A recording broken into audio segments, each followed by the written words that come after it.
සිදුවන සුබ සන්ධ්‍යාවක්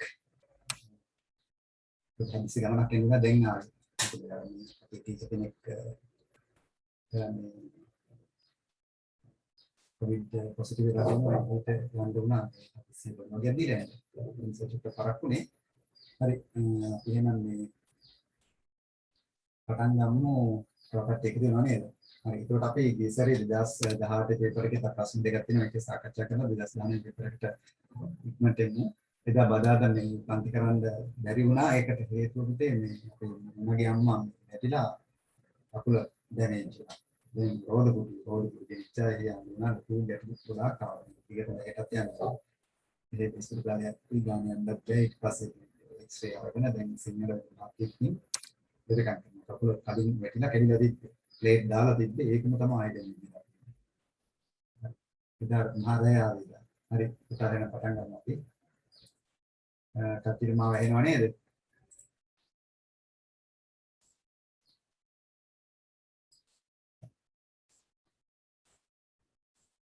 නදීෂන් මාව ඇහෙනවද? ඔව් සර්. හරි රයිට් ඔකේ පටන් ගමු. 6 වෙනි ප්‍රශ්නේ අපිට තියෙන්නේ මතක විදියට නේද?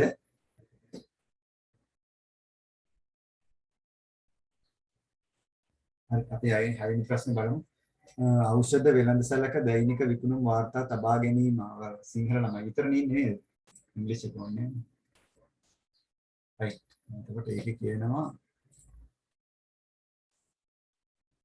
ඖෂධ වෙළඳසැලක දෛනික විකුණුම් වාර්තා තබා ගැනීම හා තුරුගබඩාවේ ඖෂධ නිකුත් කිරීම කටයුතු සිදු කරන්නේ අත්තිරු ක්‍රමවේදයට වන අතර එම ක්‍රියාවලිය ස්වයංක්‍රීයව කිරීමට යෝජිත වී ඇත. හරි එතකොට මේ අත්තිරු දත්තගබඩාව ස්වයංක්‍රීය දත්තගබඩාව බවට පත් කිරීමේ තොරතුරු පද්ධතියක් තමයි දැන් බිහි කරන්න යන්නේ. ඒකේ අහනවා යෝජිත පද්ධතියේ අවශ්‍යතාවයන් තේරුම් ගැනීමට යොදාගත හැකි එකිනෙකට වෙනස් වූ ක්‍රම දෙකක් ලියන්න. දැන් ඒ කියන්නේ අර ඔයාලට මතක ඇති මේ SDLC අර පද්ධති සංවර්ධන ජීවන චක්‍රය. හරි පද්ධති සංවර්ධන ජීවන චක්‍රයේ මේ කියන්නේ පද්ධති සංවර්ධන ජීවන චක්‍රයේ පළවෙනි අදියර අවශ්‍යතා හඳුනා ගැනීම. අවශ්‍යතා හඳුනා ගැනීම. මේ අවශ්‍යතා හඳුනා ගන්න අපි ක්‍රම භාවිතා කරනවා. හරි ඒ ක්‍රම වලින් ඔයාලෙන් අහනවා ක්‍රම දෙකක්. යෝජිත ක්‍රම දෙකක්. කියන්න බලන්න කවුරු හරි ක්‍රම දෙකක් යෝජිත ක්‍රම දෙකක්. සම්මුඛ සාකච්ඡා. හරි සම්මුඛ සාකච්ඡා පැවැත්වීම එකක්. ආයේ නිරීක්ෂණ. ඔව් නිරීක්ෂණ කිරීම. ඒ කියන්නේ තොරතුරු පද්ධතිය බිහි කරන්න ඕන තැනට ඇවිල්ලා එතන දේවල් නිරීක්ෂණය කරනවා. කරලා මේ කවුද එන්නේ සිස්ටම් ඇනලිස්ට් එන්නේ. හරි පද්ධති විශ්ලේෂක තමයි එන්නේ. ඇවිල්ලා ඒ නිරීක්ෂණය කරලා ඒ නිරීක්ෂණය තුළින් එයා තොරතුරු රැස් කරගන්නවා. සම්මුඛ සාකච්ඡා පවත්වලා තොරතුරු එකතු කරගන්නවා. තව ක්‍රමයක්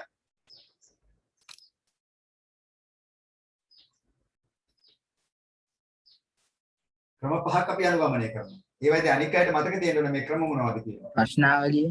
ප්‍රශ්නාවලි සකස් කරනවා. ප්‍රශ්නාවලි සකස් කරලා මේ තොරතුරු පද්ධතියට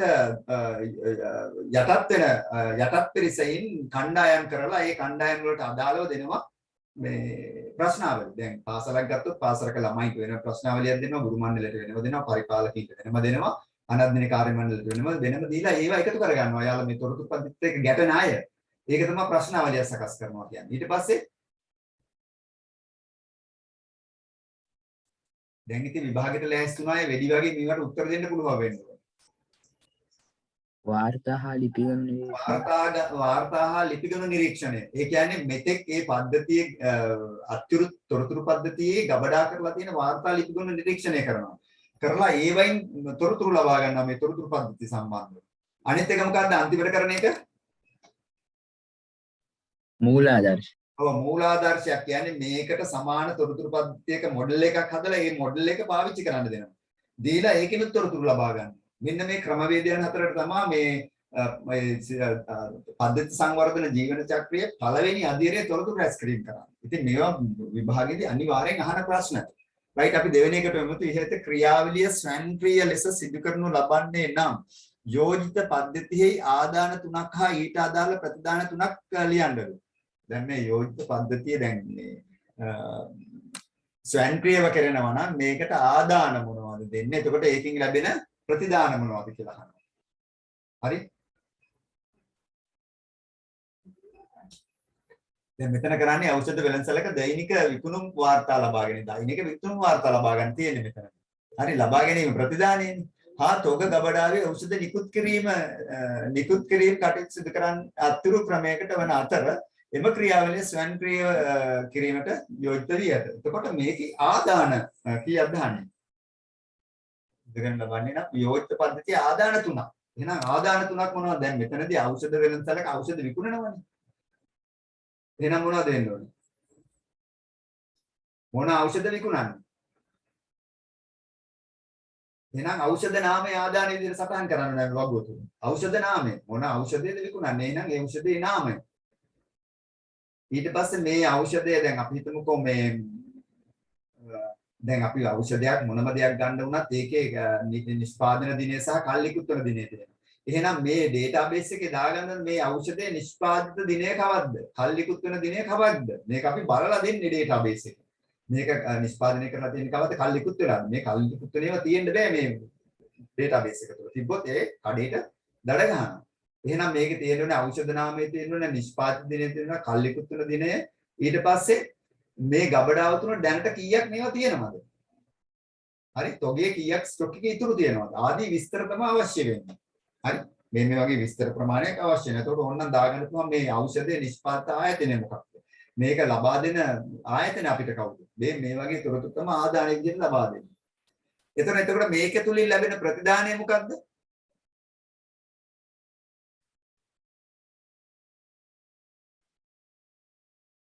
මොනවද ප්‍රතිදාන?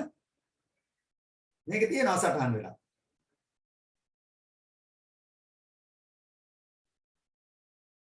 ඔය තියෙන්නේ දෛනික වාර්තා. ඔව් දෛනික විකුණුම් වාර්තා ප්‍රතිදාන. දෛනික විකුණුම් වාර්තා සියල්ලම මේ වෙනම ගොනු කරනවා. ඒවා තමයි ප්‍රතිදාන. එතකොට තොග ගබඩාවෙන් දෛනිකව නිකුත් කළ ප්‍රමාණ. තොග ගබඩාවෙන් කොච්චරක් මේ කඩේට එනවද? ඇවිල්ලා ඒක සටහන් වෙනවද? හරි? එතකොට තොග ගබඩාවේ දෛනික නිකුත් කිරීම මොනවද? හරි? එතකොට දෛනික විකුණුම් ප්‍රමාණය කොච්චරක්ද කියන්නේ. මේවා තමයි මේ ප්‍රතිදාන විදිහට අපිට සලකන්න වෙන්නේ. හරි එතකොට කල්පනා කරලා තමයි ඒක කරන්න ඕනේ. දැන් පාසලක තියෙන පන්තියක ලකුණු සකස් කරන්න ගියාම ළමයින්ගේ පළවෙනිය දෙවෙනිය තුන්වෙනියා ඒ වගේම සාමාන්‍ය ලකුණු ඒ වගේම වැඩිම සාමාන්‍ය ලකුණු අඩුම සාමාන්‍ය මේ දැන් ගන්න සකස් කරන්න ගියාම ආදාන මොනවද කියලා අහනවා විභාගෙ. ආදාන ළමයින්ගේ නම් වෙන්න ඕනේ එතකොට. ඒතකොට ළමයින් එක එක විෂයන් වලට ලබාගත් ලකුණු වෙන්න ඕනේ ආදානයේ විදිහට. හරි. ඊට පස්සේ ප්‍රතිදානයේ විදිහට සාමාන්‍ය ලකුණු. වෙනිය. හරි. මේ තමයි ප්‍රතිදානය වෙන්නේ. ඒතකොට ආන් ඊව ඔයාලට මේ පද්ධතියක් ගත්තාම මේ පද්ධතිය ගැන කියන්න පුළුවන් වෙනවා. අපි C වලට යමු. මෙම පද්ධතිය දීර්ඝකාලීනව භාවිතයේදී නඩත්තු කිරීමේ කටයුතු සිදු කිරීමට අත්‍යවශ්‍ය කටයුත්තක්. මෙහෙම පද්ධතියක් අපි දීර්ඝකාලීනව භාවිතා කරද්දී පද්ධතියක් නෙවෙයි ඕනම දෙයක් ලෝකේ තියෙන. දීර්ඝකාලීනව භාවිතා කරද්දී මොකද වෙන්නේ? නඩත්තු කිරීමේ කටයුතු සිදු කිරීම අත්‍යවශ්‍ය කටයුත්තක්. එහෙනම් මේවා නඩත්තු කරන්න ඕනේ. මොනම දේ වුණත් අපි ෆෑන් එකක් ගත්තත්, බයිසිකල් එකක් ගත්තත්, කන්නඩි දෙයක් ගත්තත් මේ හැමදේම නඩත්තු කරන්න ඕනේ. මේන්ටෙනන්ස් කියලා කියනවා. ඒ කටයුත්තක මෙලෙස පද්ධතියක් නඩත්තු කිරීමට අවශ්‍ය වන්නේ ඇයි? මෙලෙස පද්ධතියක් නඩත්තු කිරීමට අවශ්‍ය වන්නේ ඇයි? ඔබේ පිළිතුරු කරුණු දෙකක් ආශ්‍රයෙන් දක්වන්න. ඇයි මෙහෙම මේ පද්ධතියක් නඩත්තු කරන්න ඕන කියලා අහනවා. මොනවද හේතු දැන්? අපි පද්ධතියක් නඩත්තු කරන්න ගියහම නඩත්තු කරන්නේ ඇයි? කොහොමද මේක නඩත්තු කරන්නේ කියලා තමයි අහන්නේ. මොනවද හේතු?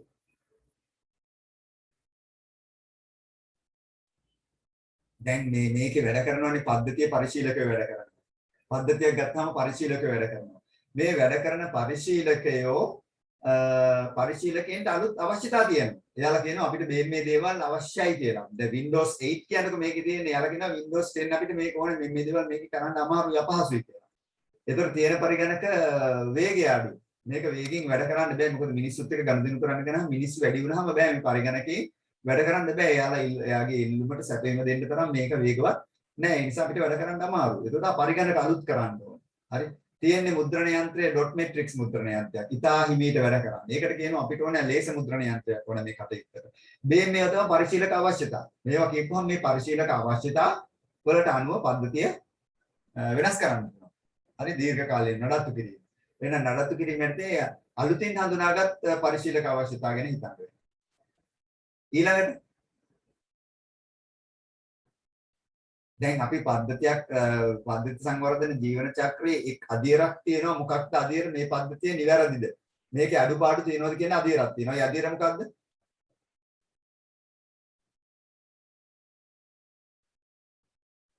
අධීර කීයක් තියෙනවද? 6ක් තියෙනවා. 6න් පස්වෙනි අධීර මොකක්ද? අවශ්‍යතා හඳුනා ගැනීම සහ දෝෂ ඉවත් කිරීම. අවශ්‍යතා හඳුනා ගැනීම සහ දෝෂ ඉවත් කිරීමේ අවස්ථාව. මෙන්න මෙතනදී අපි දෝෂ ඉවත් කරලා පද්ධතිය පිළිහිටවනවා. පිළිහිටවුවට තව චූටි දෝෂ තියෙන්න පුළුවන්. ලොකු දෝෂ නෙමෙයි. ඒ චූටි දෝෂ නෙමෙයි පද්ධති පරීක්ෂාවේදී හඳුනා නොගත් නමුත් පද්ධතියේ ක්‍රියාවට නැන්වීමේදී හඳුනාගත් සුළු ගැටලු වලට පිළියම් යෙදීම. ඔන්න තවත් කරන එකක් තමයි මේ නඩත්තුවේදී කරන දෙයක්. හරි? අලුතෙන් හඳුනාගත් පරිශීලක අවස්ථා කරනවා. ඊට පස්සේ පද්ධතියේ අර පස්වෙනි අධීරයේදී හඳුනා නොගත් සුළු ගැටලු වලට පිළියම් සැකසීම. ඊට පස්සේ ආයේ මේ තවත් මොනවද? තාක්ෂණයේ දියුණුව. තාක්ෂණයේ දියුණුව මේකට ඇඳ ගැනීම තුළින් මේ අපිට මේ පද්ධතියේ ක්‍රියාකාරීත්වය කාර්යක්ෂමතාවය වැඩි කරගන්න පුළුවන්. ආන්ගේ කරුණු වලට හිතට එන්න උනටක් ගල මේ වහද්දි.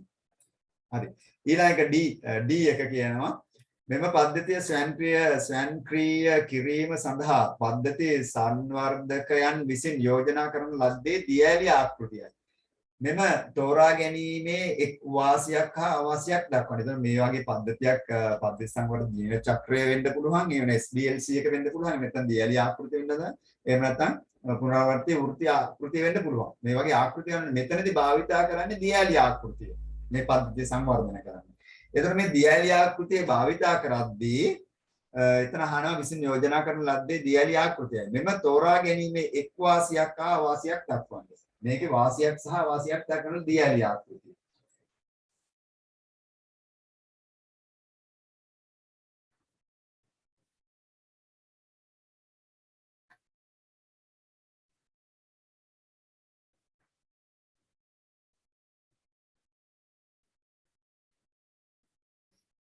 මොකද්ද? බලාපොරොත්තු නොව ප්‍රතිඵල ලැබීම. ඒක වාසියක් නෙමෙයිනේ. ඒක වාසියක් නෙමෙයි. වාසියක් මොකද්ද?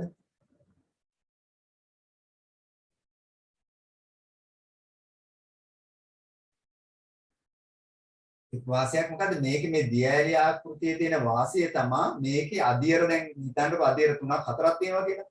මේ අදියර හතරම ගැන අවධානය එච්චර යොමු කරන්න ඕනේ නැහැ. පළවෙනි අදියර ගැන අවධානය යොමු කරලා ඒක සම්පූර්ණ අවසන් කරලා තමයි ඊළඟ අදියරට යන්නේ. ඒතර අපේ ඔළුවට වදේ අඩුයි. හැබැයි හරියටම කරන්න ඕනේ පළවෙනි අදියර. හරියටම පළවෙනි අදියර කරන්න ඕනේ. කෙරුවේ නැත්නම් ආයෙත් පස්සට යන්න බෑ. ඒ නිසා මේකේ වාසියක් තමයි මොකද්ද? මේක කලාප ආකාරයට නෙමෙයි අධියර ආකාරයට කරන නිසා එක අධියරක් ගැන අවධානය යොමු කරලා සම්පූර්ණ ඒ අධියර කම්ප්ලීට් කරලා ඉවරලා තමයි දෙවෙනි අධියරට අපි පය ගහන්නේ. ඊට පස්සේ දෙවෙනි අධියර සම්පූර්ණ ඉවර කරලා තමයි තුන්වෙනි අධියරට යන්නේ. ඊතර තුන්වෙනි අධියරලා තමයි හතරවෙනි අධියරට යන්නේ. ඉතින් මේ අධියර වලදී හරියටම වැඩ ටික කරලා තියෙන්න ඕනේ. නැත්තම් ආපහු මේ අධියරට පළවෙනි අධියරට තුන්වෙනි අධියරේ ඉඳලා ආයෙ යන්න බෑ. හරි දියාරිය ආකෘතිය. ඒක තමයි අවාසියකට තියෙන්නේ. හරි අවාසියකට තියෙන්නේ ඒක. මොකද්ද අපිට පොඩි දෙයක් අමතක වුණොත් එක අධියරකදී ඒක ආයෙ නැවත කරන්න බෑ. නමුත් අපි එක අධියරයක් කම්ප්ලීට් කරලා අනිත් අධියරට පිළිවෙලට යන්න පුළුවන්. ඒකේ වාසියක් තියෙනවා. නමුත් අවාසිය වෙන්නේ අපි ඊට අනපේක්ෂිත ප්‍රතිඵලයක් එනවා මේක වැරදිලා තිබ්බොත්. අපි හිතන ප්‍රතිඵලෙ නෙමෙයි වෙනත් ප්‍රතිඵලයක් එන්නේ අධියර ඔක්කොම ඉවරනට පස්සේ. ඒ නිසා දියැලි ආකෘතිය කරද්දී අපිට මේ අධියර සකස් කිරීමේදී අධියරට අවශ්‍යතා මොනවද ආදාන ප්‍රතිදාන සැකසුම ඉතාලි නිවැරදිව අවබෝධ කරගන්න ඕනේ. හරි?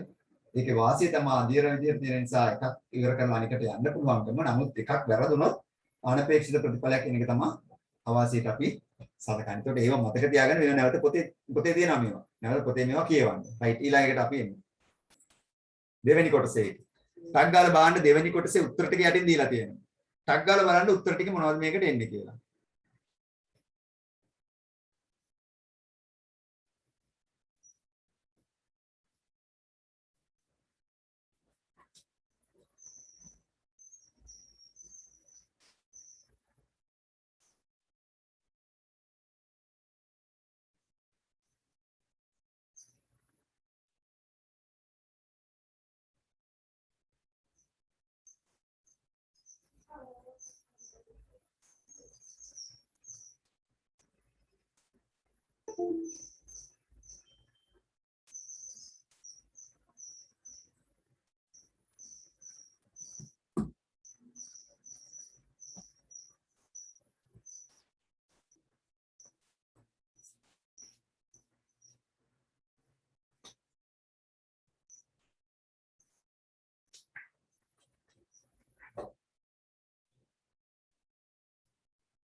මාල්සිත මේ මම දැන් මේ YouTube එකේ link එක දානවනේ.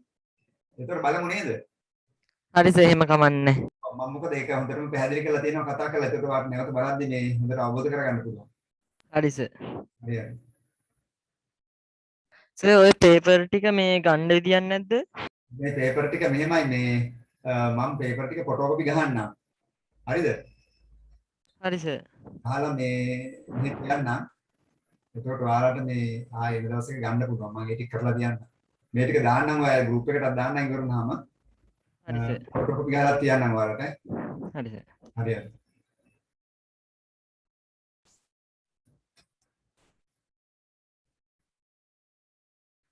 මේක දෙවෙනි කොටස එනවා මෙවර පහ ශ්‍රේණියේ ශිෂ්‍යත්ව ප්‍රතිඵල අපේක්ෂාවෙන් පසුවන අපේක්ෂකව ප්‍රතිඵල නිකුත් වී ඇතැයි දැන ගැනීම සඳහා https://www.donets.lk වෙත පිවිසීමේ ක්‍රියාවලියේ පියවර පහත දක්වා ඇත.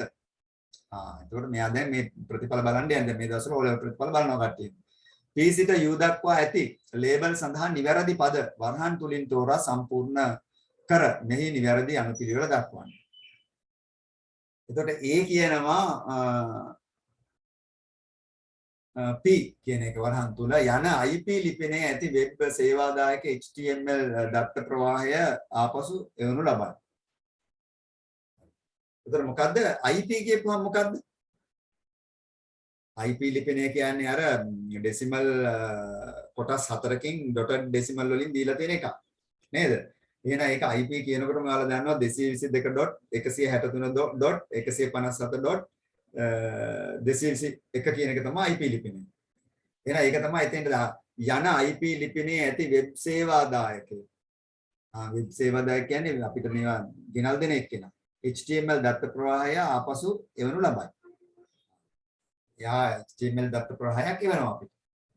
ඊට පරිශීලකයා මොකද කරන්න ඕනේ? එයාගෙන් දැන් ඉවලා තියෙනවා. අපේ ලංකාව පුරාවටම දැන් මේකේ දත්ත ප්‍රවාහය සකස් කරලා තියෙනවා. දැන් ඔයාලට අංක ගහපේට ඔයාලට මේ ටික එන්න සකස් කරලා තියෙනවා දත්ත ප්‍රවාහය. ඊට පස්සේ පරිශීලකයා කිව් මොකද කරන්න ඕනේ? පරිශීලකයා මේ donets.lk කියන අඩවි නාමය කොහෙටද ඇතුළත් කරන්නේ?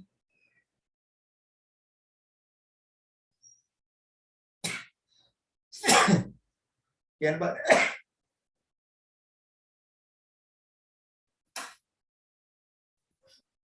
කියන්න. පරිශීලකයා වෙබ් ඇඩ්‍රස් එක දාන්නේ කොහෙටද?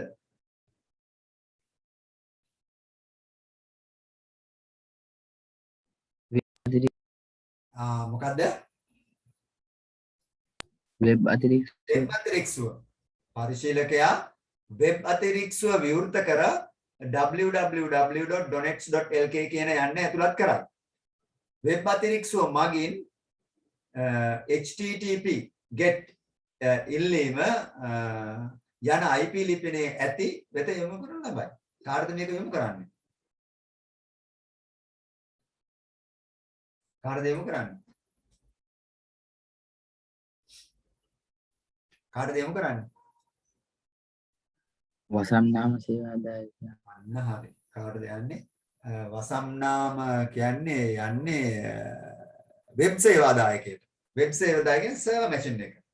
හරි? වෙබ් සේවාදායකයට යොමු කරනවා. ඒකෙන් තමයි වෙබ් සේවාදායක වෙබ් සර්වර් කියන එක. වෙබ් සර්වර් එකෙන් තමයි වෙබ්සයිට් අපිට දෙන්නේ.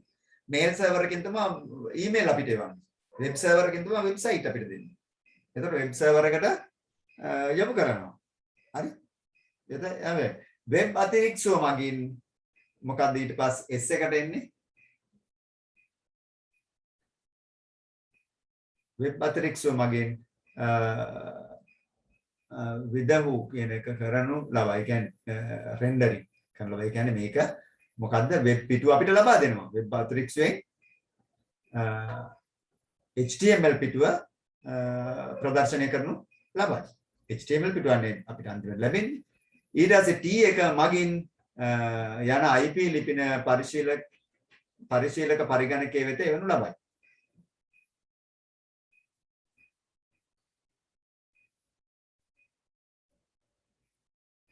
වසම් නාම සේවාදායක domain name system එක. domain name server එක. ඒ කියන්නේ ඒක තමයි DNS server කියන්නේ.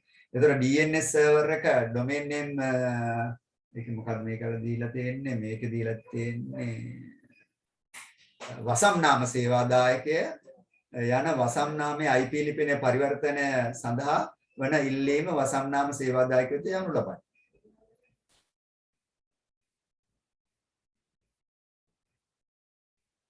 එතෙන්ට එන්නේ මොකද්ද?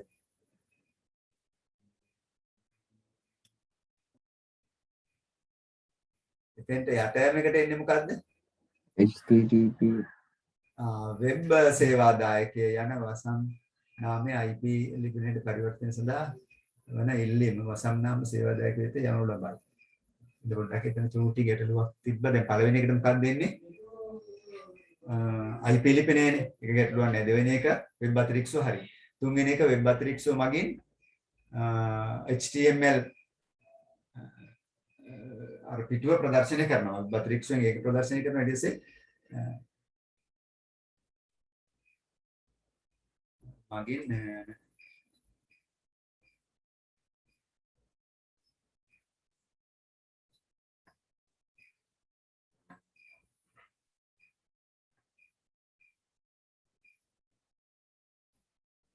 එතකොට T එකට එන්නේ මොකද්ද? T එකට එන්න ඕනේ මේක නේද? අර වාක්‍යයක හරි. කලින් පුතා කිව්වා මොකද්ද? වසම් නාම සේවාදායකයේ මගින් යන IP ලිපිනේ පරිශීලක පරිගණකයේ වෙත එවනු ලබයි. right ඊට පස්සේ අන්තිමකට එන්නේ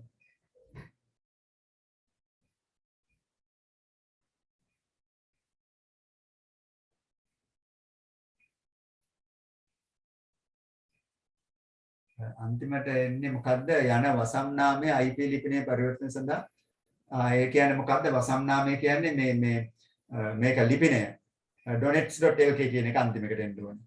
donets.lk යන වසම් නාමයේ IP ලිපිනයට පරිවර්තනය සඳහා වන ඉල්ලීම වසම් නාමයේ සේවාදායක වෙත යවනු ලබයි. හරි. ඔය ටික තමයි සිද්ධ වෙන්නේ.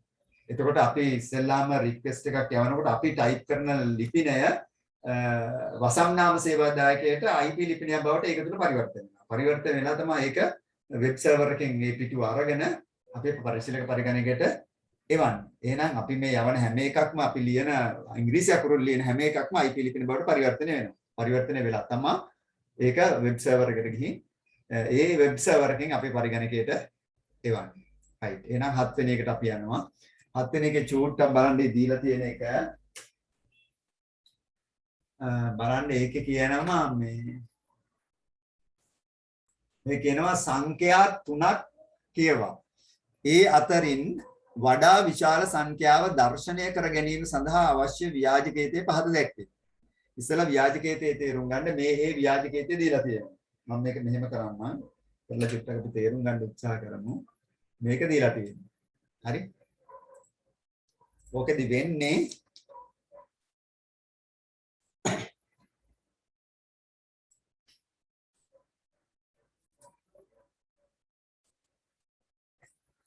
හරි මේකෙදි මොකද්ද කියන්නේ ඊට පස්සේ දැන් සංඛ්‍යා තුනක් දෙනවා සංඛ්‍යා තුනෙන් විශාලම සංඛ්‍යාව තමයි හොයන්න තියෙන්නේ සංඛ්‍යා තුනෙන් විශාලම සංඛ්‍යාව හොයන්න තියෙන්නේ ඒකට තමයි මේ ව්‍යාජකේතේ දීලා තියෙන්නේ හරි පැහැදිලිද කට්ටියට මේ තියෙන්නේ සංඛ්‍යා තුනක් කියවා ඒ අතුරින් වඩා විශාලම සංඛ්‍යාව දර්ශනය කර ගැනීම සඳහා අවශ්‍ය ව්‍යාජකේතේ පහත දැක්වේ හරි එතකොට සංඛ්‍යා තුන මෙතන දැන් කියනවා x y z කියන්නේ සංඛ්‍යා තුන.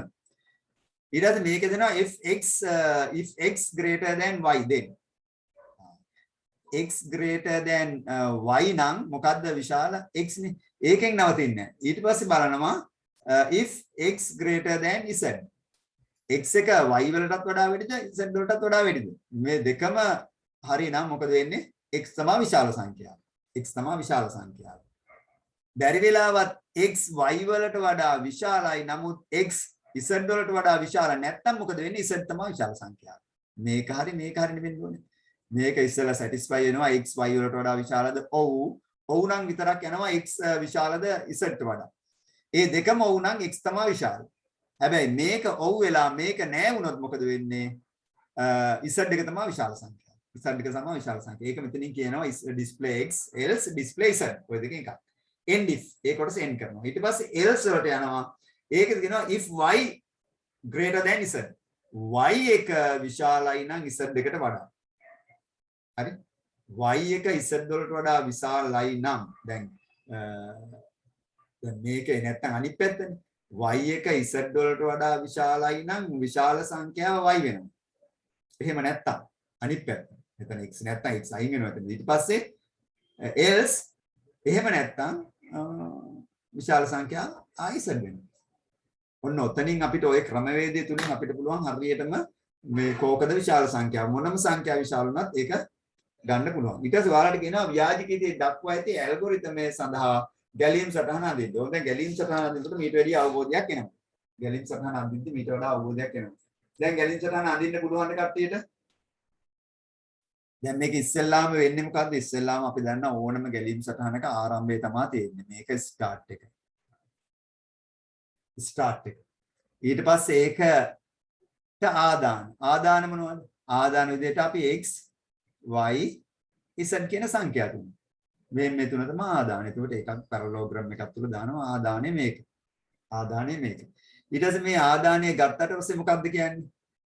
if x greater than y. if x greater than y. ඒක එන්න ඕනේ මොකද්ද? තීරණ කොටුවක් තුල. if x greater than y. if x greater than y. එතකොට ඒකේ අග්‍ර දෙකක් හිටිනවනේ. හරි. if x greater than y. එකක් yes වෙන්න පුළුවන් අනිත් එක no වෙන්න පුළුවන්. හරි. yes වෙන්න පුළුවන් no වෙන්න පුළුවන්. මෙහෙම. කොහොමද දෙකක් එන්නේ? ඊට පස්සේ මේක if x greater than y. x එක y වලට වඩා විශාලයි කියලා හිතමු yes කියලා හිතමු. yes නම් මොකද වෙන්නේ? ආයෙත් ඒක එනවා තීරණය කොටුවක් තුලට.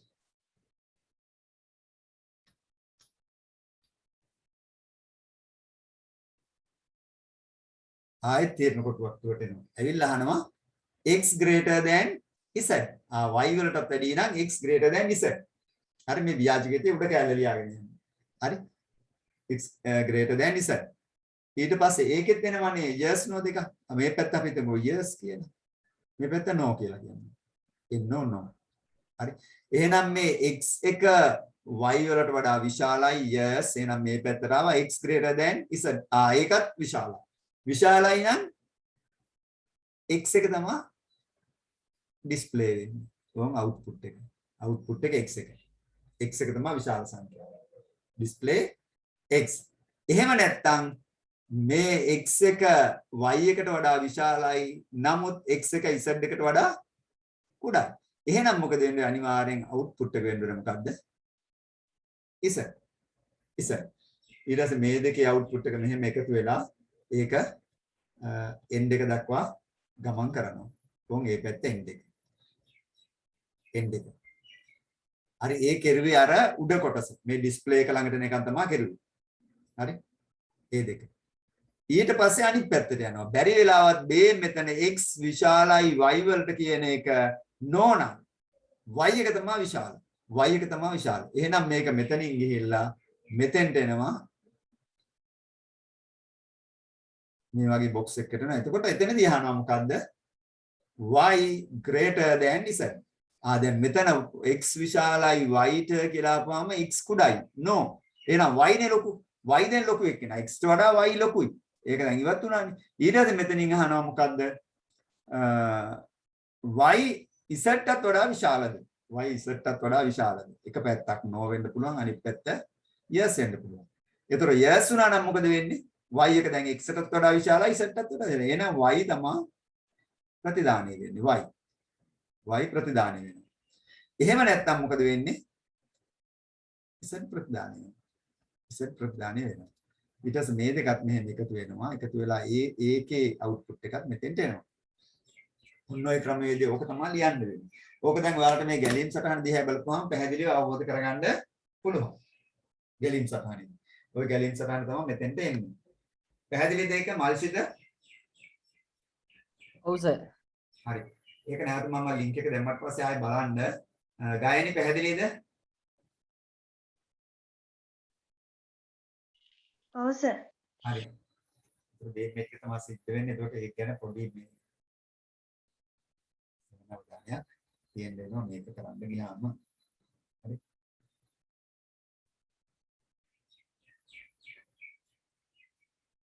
ඊට පස්සේ අපි ඊළඟ එකට යමු.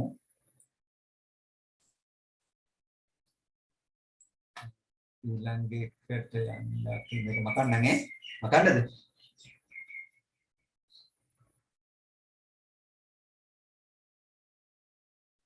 ඇඳගත්තද මකන්නද?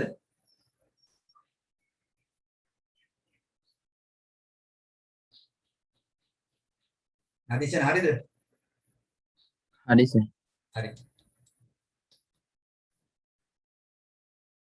හරි. ඊට පස්සේ ඔයාලා බලන්න දැන් මේකේ ඉතුරු කොටස කියනවා මෙහෙම. හොඳට ඒක තේරුම් අරගෙන ඉන්න. මේ වගේ ඡේදයක් ආවට පස්සේ ඒක කියවා තේරුම් ගැනීම ඉතාලි වැදගත් වෙනවා. නැත්නම් මේක දිහා නැවත බලන් වෙනවා. සමරේ බතික්. බතික් සරම් නිෂ්පාදන ආයතනයක. කොහොම? සරමේ බතික් සමරේ බතික් කියන්නේ මේ කඩේ නම. බතික් නිෂ්පාදනය කරන ආයතනය.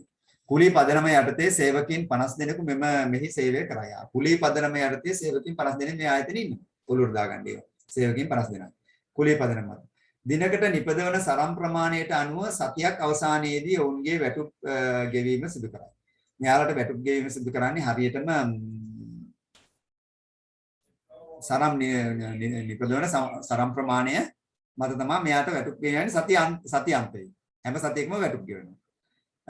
දෛනිකව සරම් 25ක වැඩ සම්පූර්ණ කිරීම අනිවාර්ය වෙන අතර. එහෙනම් අනිවාර්යෙන් හැම කෙනෙක්ම 25ක් සරම් නිර්මාණය කරන්න ඕනේ, හදන්න ඕනේ. නැත්නම් එයාලා මේ ආයතනෙන් අයින් කරනවා. ඒක ටාගට් එක තමයි 25 දවසට. එක්සරමක් සඳහා එක් සේවකයෙකුට රුපියල් 150ක මුදලක් හිමි වන අතර. 25ක් නිර්මාණය කරුවොත් හැම සරමකටම රුපියල් 150 ගානේ 150 වැඩි කිරීම 25 තමයි සතියන්තයේදී ලැබෙන්නේ. වැඩිපුර නිපදවන එක් සරමක ගාස්තුව වශයෙන් රුපියල් 200ක මුදලක් ගෙවීම සිදු කරා. එතකොට 25ට එකක් හරි වැඩියෙන් වුණොත් ඒවට 200 ගානේ ගෙවනවා. ඒක දිරිගැන්වීමක් වශයෙන්. 150 25කට ගෙවනවා ඊට පස්සේ 200 ගානේ ඉතුරු වැඩි වලට ගෙවනවා. මුදලක් ගෙවීම සිදු කරා. සේවක අංකය සහ දෛනික සරම් ප්‍රමාණය ආදානය කිරීමෙන් පසු. සේවක අංකය සහ දෛනික සරම් ප්‍රමාණය ආදානය කිරීමෙන් පසු සේවකයාගේ සතියේ මුළු වැටුප සහ සතියක් අවසානයේදී සේවකයන්ට ගෙවූ මුළු වැටුප් ප්‍රමාණය දර්ශනය කර ගැනීමට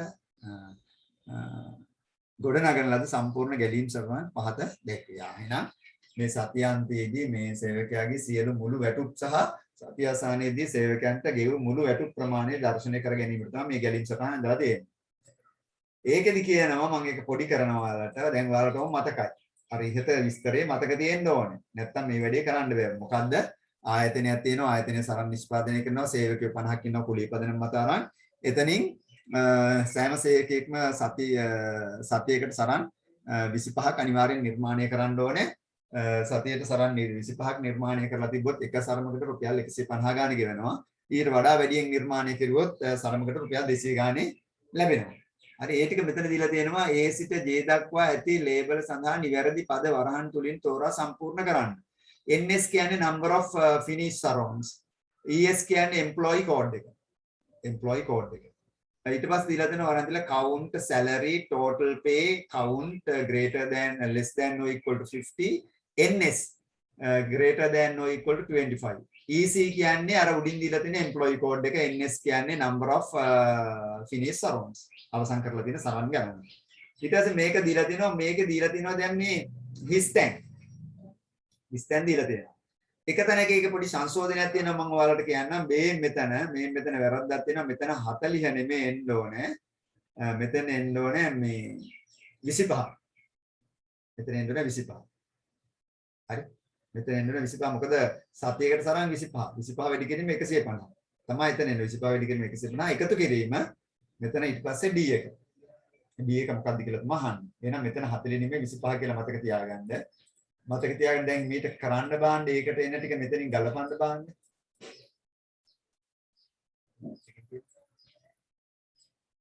හරි හිතන්න බාන්න මොනවද මේකට එන මේ වචන ටික කියලා.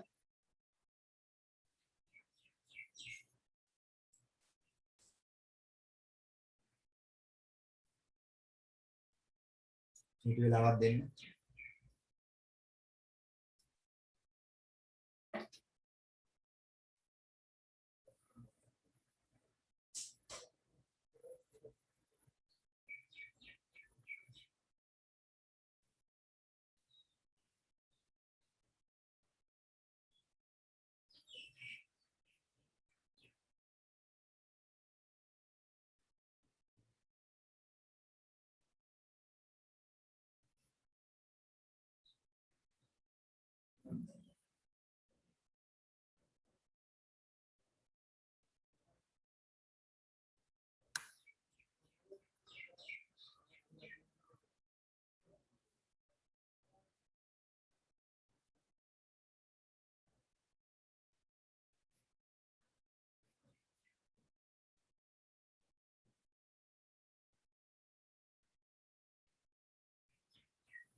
මොකද?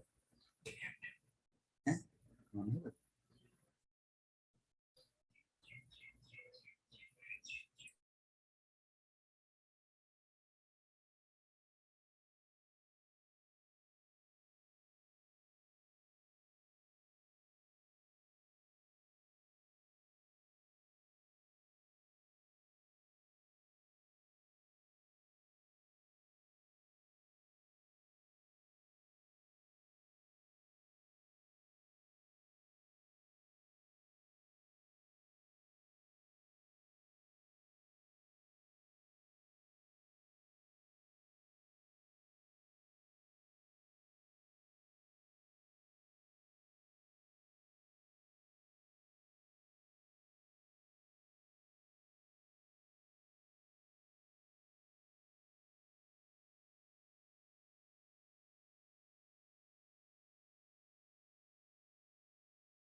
හරිද ඒක මේ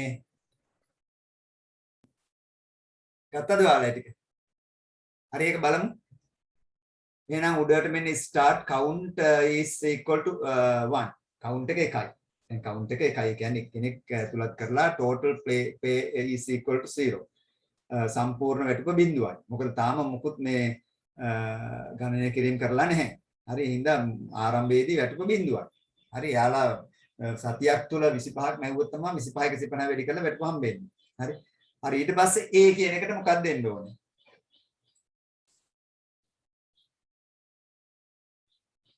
A කියන එකට මොකක්ද දෙන්න ඕනේ? මෙතනින් A කියන එකට එන්න ඕනේ. දැන් A කියන එකෙන් ගණනය කරගන්නේ සේවකයන් 50ක් තමයි ඇතුළත් කරන්න ඕනේ මේකට. සේවකයන් 50ක් ඇතුළත් කරන්න ඕනේ. හරි.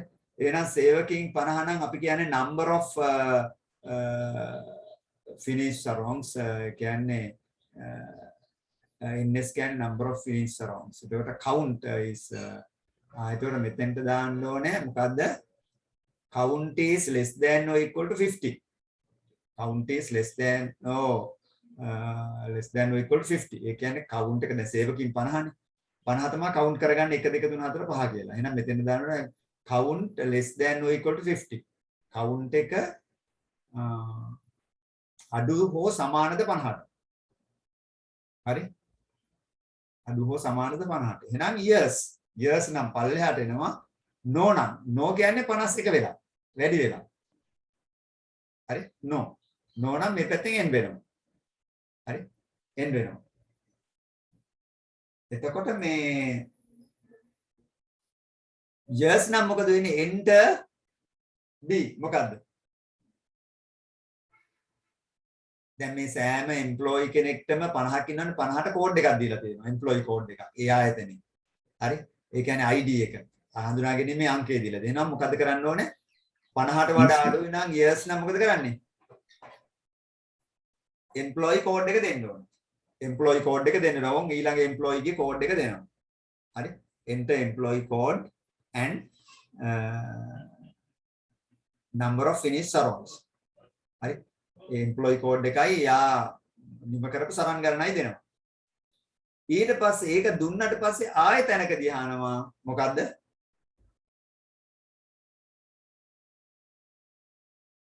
මේ ns එක දුන්නනේ. ඒක අහනවා is ns greater than or equal to 25. එහෙනම් මෙයා නිමවපු සරන් ගණන 25ට වැඩිද සමානද කියලා අහනවා. ns greater than or equal to 25. ඒක 100ක ඇතුළත. හරි. මෙයා නිම කරපු සරන් ගණන 25ට වැඩි හෝ සමානද? හරි. හරි. වැඩි හෝ සමානද? years කිව්වොත් මේ පැත්තට යනවා. ඒ කියන්නේ 25 හරි ඊට වඩා වැඩි හරි නම් මේ 40 කෙනෙක් පැත්තට යනවා. මේ 40 නෙමෙයි මෙතන තියෙනවා 25 තියෙනවා කියලා මම කලින් කිව්වා. ඒ පැත්තට යනවා.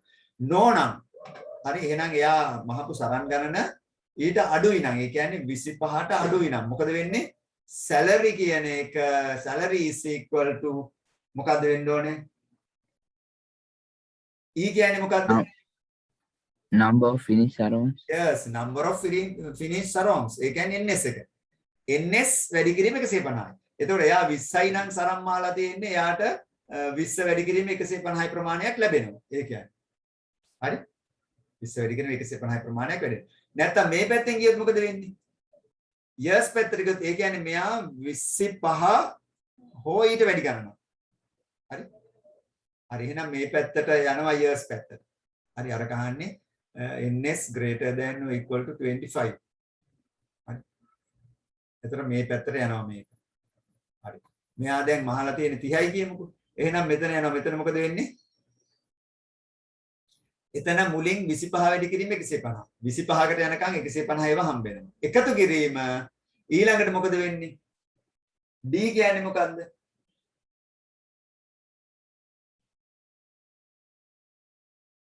Count. count නෙමෙයි. දැන් පුතේ එතෙන්ට ගියාම එතන එයා සරන් කීයද මේ නිර්මාණය කරලා තියෙන්නේ මම මෙහෙම ගන්නම් මේක තේරුම් ගන්න ඕන නිසා sorry right මේක මෙහෙම අරගෙන මම මේක ගන්නම් දැන් මෙයා නිමවපු සරන් ගණන අපි හිතමුකෝ මෙයා නිමවලා තියෙනවා සරන් 30ක් එහෙනම් මේ පැත්තට එනවා salary සමානයි 25 වැඩි කිරීම 150 මෙතනින් 25කට 150 ගානේ දෙනවා ඉතුරු කීයද ඉතුරු 5යි ඉතුරු 5යි. ඒ 5ට කීයද වෙන්න ඕනේ? ඒ 5 වැඩි කිරීම 200 ගානක ගන්න ඕනේ. ඒකනේ කිව්වේ වැඩියෙන් මහාන සරන් වලට 200 ගානක වෙනවා. එහෙනම් මෙතන වරහන් තුල මොකද වෙන්න ඕනේ? මෙතන වරහන් තුල වෙන්න ඕනේ මොකද්ද?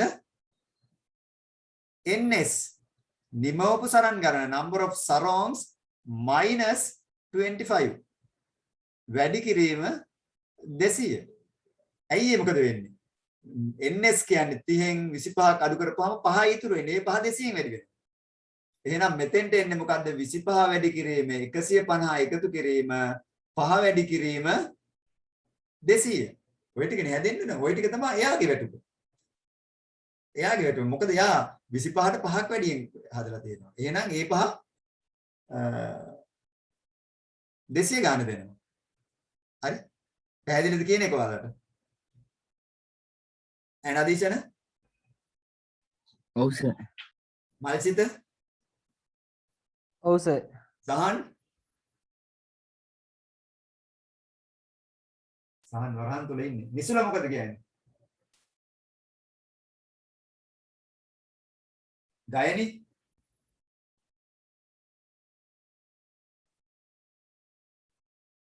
කාලේ ටිකක් වැඩිපුර යනවා අපිට. නමුත් මේක තේරුම් ගන්නත් ඕනේ. ওই ටික තමයි සිද්ධ වෙන්නේ. එහෙනම් ගැටලු දෙනවා කියන්නේ. ඊට පස්සේ මෙතනින් මේ දෙපැත්තම ඉවරනාට පස්සේ මෙතෙන්ට මේ පැත්තෙන් එන එක නම මොකද්ද? මෙතනත් අපි කතා කරනවා salary is equal to NS වැඩි කිරීම 150 කියලා ආවා. ඊට පස්සේ අන්තිමට යනවා total pay. total pay එක සමානයි total pay එකතු කිරීම G කියන්නේ මොකද්ද? මේ salary එක නේ ගන්න. total pay සමානයි total pay plus salary. G කියන්නේ salary. G කියන්නේ salary නේ. salary කියන්නේ. ඊට පස්සේ display මොකද්ද display කරන්න ඕනේ? display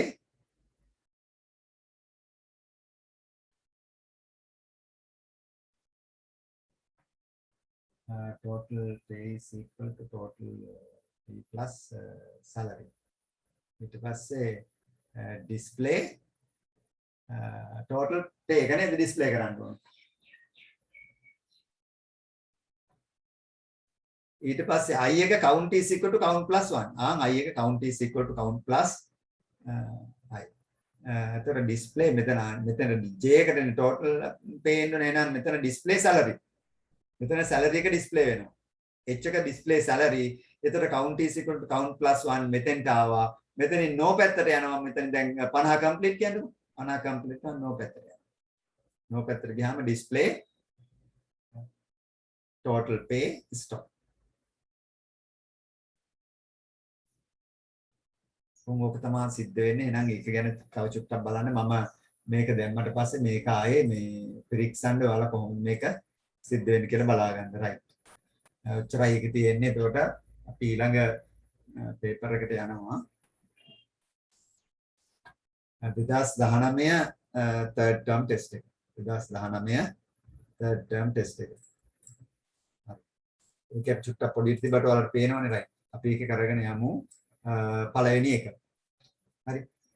බලන්න කට්ටිය පළවෙනි එකේ ස්වයංක්‍රීය පරිගණකයේ ආරම්භයේ සිට ඉගෙනීමේ පහසුව සඳහා පරම්පරා ගණනාවක් යටතේ පරිගණකය බෙදා දක්වයි. මෙම පරම්පරා අතුරින් දෙවැනි පරම්පරාවේ සහ පස්වන පරම්පරාවේ භාවිතා කළ තාක්ෂණික උපාංගය දැක්වෙන පිළිතුරු තෝරන්න. කියන්න බානටක් ගාලා.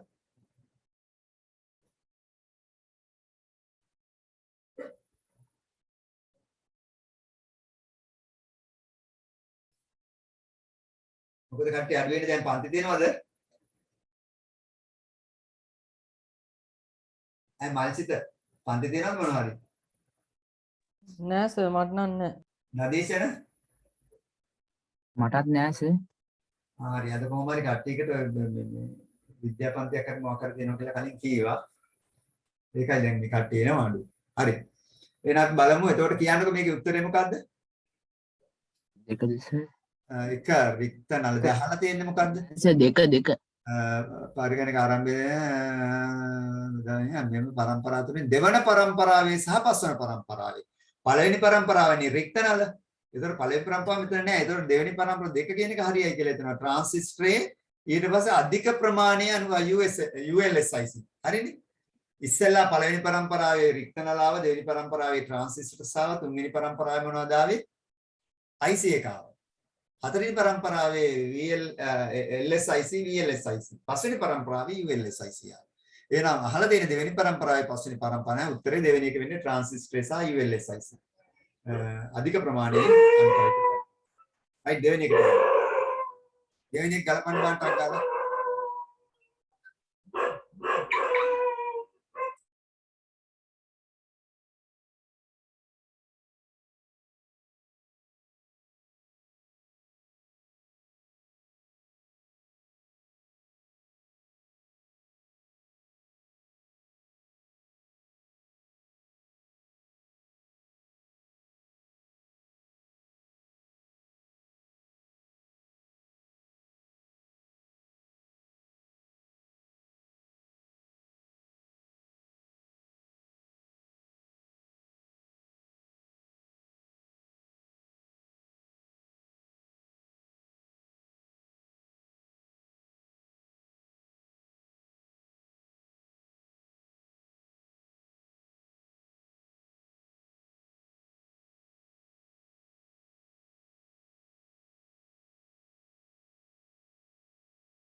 හරි පුතාලා උත්තරේ කියන්නේ ඒකට.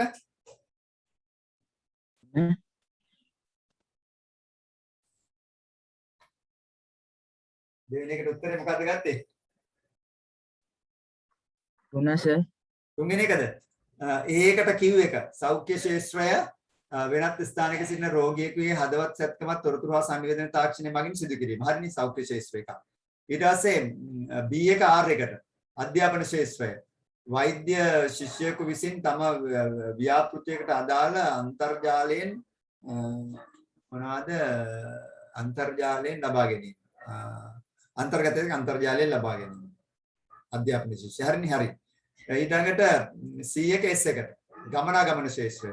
ජංගම දුරකථනයේ Google Map යෙදවුම් භාවිතයෙන් මාර්ග ගමන් මාර්ගයේ සාරින් ඒකත් හරි. P එක කර්මාන්ත සහ ව්‍යාපාර. D එක P එකට. පාසල් ශිෂ්‍යයෙකු විසින් අන්තර්ජාලය මගින් භාණ්ඩ මිලදීගෙන නිවසට ගෙන්වගෙන හරි. තුන්වෙනි එක හරිනේ වැරදි. ඊට පස්සේ කියනවා තුන්වෙනි එක, හතරවෙනි එක, පස්වෙනි එක, හයවෙනි එක, හත්වෙනි එකට යනකම් කරන්න මම විනාඩි 10ක් දෙනවා. විනාඩි 10ක් දෙනවා. හරි ගණන් ටිකක් හදන්න තියෙනවා. 3 4 5 6 7. හරි කරන්න I will give you 10 minutes.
හරි ඉවරද නදීෂණ?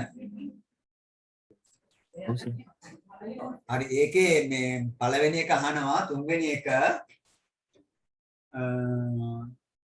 40.3යි බිඳුවයි 8යි බිඳුවයි යන සංඛ්‍යාවේ අඩුම වෙසිසි අගය සහ වැඩිම වෙසිසි අගය පිළිවෙලින් අඩුම වෙසිසි අගය මොකක්ද උත්තරේ? දෙවෙනි එක. ඔව් දෙවෙනි එක. ඒකේ අඩුම වෙසිසි අගය 8. ඒකේ ඔයාලා දන්නවා පූර්ණාංශයේ මුළු බිඳුව වල වටිනාකමක් නැහැ දශමාංශයේ අග බිඳුව වල වටිනාකමක් නැහැ කියන එක දන්නවා. දැන් අපි සංඛ්‍යාවක් ගත්තම මම චූටි එක සංඛ්‍යාවක් උදාහරණයක් විදිහට පෙන්නන්නම්. දැන් 0යි 7යි 5යි දශම 4යි 3යි බිඳුව තිබ්බොත් මේ බිඳුව කපහරිනවා පූර්ණාංශයේ මුල බිඳුව දශමාංශයේ අග බිඳුව කපහරිනවා. කපය අරපුවාම 75.4යි 3 තමයි සංඛ්‍යාව. මෙතන අඩුම වෙසිසි අගය 3 වැඩිම වෙසිසි අගය 7.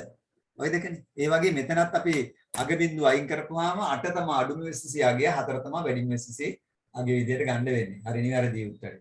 76 දශමය සංඛ්‍යාවට 76 10 10 පාදේ. දශමය සංඛ්‍යාවට තුල්‍ය වන අෂ්ටමය සංඛ්‍යාව කුමක්ද? හතරවෙනි එක මොකද්ද?